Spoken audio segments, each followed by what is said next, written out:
کہ نبی کریم صلی اللہ علیہ وسلم کا سایہ ہے، کئی لوگ کہتے ہیں سایہ نہیں ہے جی۔ رسول اکرم صلی اللہ علیہ وسلم بہرحال انسان تھے، انسانوں میں افضل تھے، اور ہر انسان کا سایہ ہوتا ہے۔ مسند احمد میں روایت ہے، رسول اکرم صلی اللہ علیہ وسلم کی گھر والی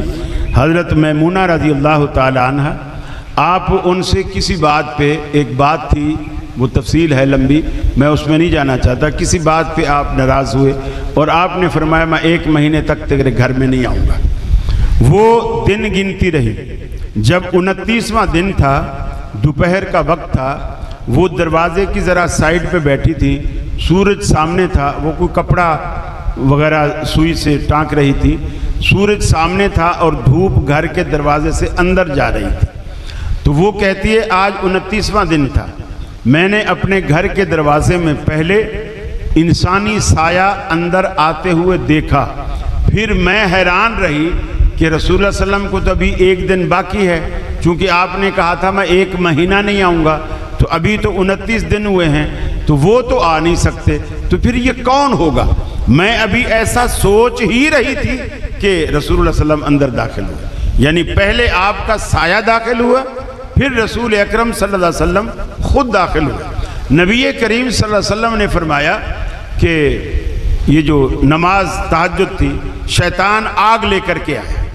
آپ نے فرمایا میں نے 2-3 دفعہ اس کو پکڑنے کی کوشش، وہ آگے آتا تھا آگ لے کر، میں ہاتھ بڑھا کر اس کو پکڑنے کی کوشش کرتا تھا اور پھر وہ پیچھے بھاگ جاتا تھا، اور وہ اس آگ کی روشنی اتنی تھی کہ فرمایا اس میں رأیت ذلی و ذلکم، صحابہ کرام سے کہا کہ میں نے اس میں اپنا اور تمہارا سایہ دیکھا۔ اور ایک روایت میں آتا ہے رسول اکرم صلی اللہ علیہ وسلم نے فرمایا مجھے جنت اور دوزخ دکھائی گئی،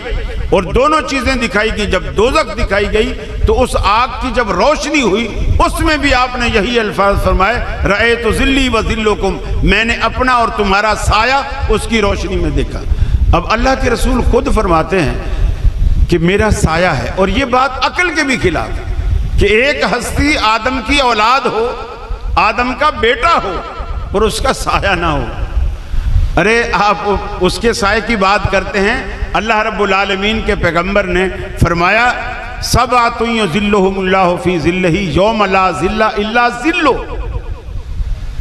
کچھ علماء اس کا ترجمہ عرش کا سایہ کرتے ہیں، حالانکہ حدیث کے ان الفاظ میں عرش کا دور دور تک اشارہ نہیں۔ جس دن کائنات میں کوئی سایہ نہیں ہوگا سوائے اللہ کے سائے کے، کوئی سایہ نہیں ہوگا سوائے اللہ کے سائے کے۔ آپ نے پیغمبر کو اللہ سے بھی بڑا بنا دیا، اللہ سے بھی بڑا بنا دیا، اور بعض علماء اس کا ترجمہ عرش کرتے ہیں،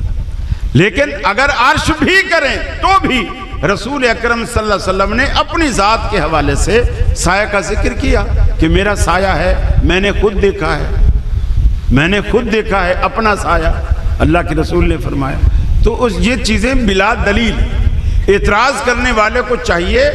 پہلے حدیث پیش کرے کہ جی فلاں حدیث میں ہے اللہ کے رسول کا سایہ نہیں تھا۔ یہ کہ جی ہماری مسجد کا مولوی کہتا ہے، محلے والا کہتا ہے، وہ برف والا کہتا ہے، وہ بریانی والا کہتا ہے، کلفی والا کہتا ہے، یہ دین کے مسائل اس طرح حل نہیں ہوتے۔ آپ پہلے دلیل پیش کریں، پھر آپ پوچھیں کہ جی حدیث میں تو سایہ نہیں تھا، تو آپ لوگ سایہ مانتے ہو، آپ کے پاس کیا دلیل؟ پھر ہم جواب نہ دیں تو ہم مجرم ہیں۔ جی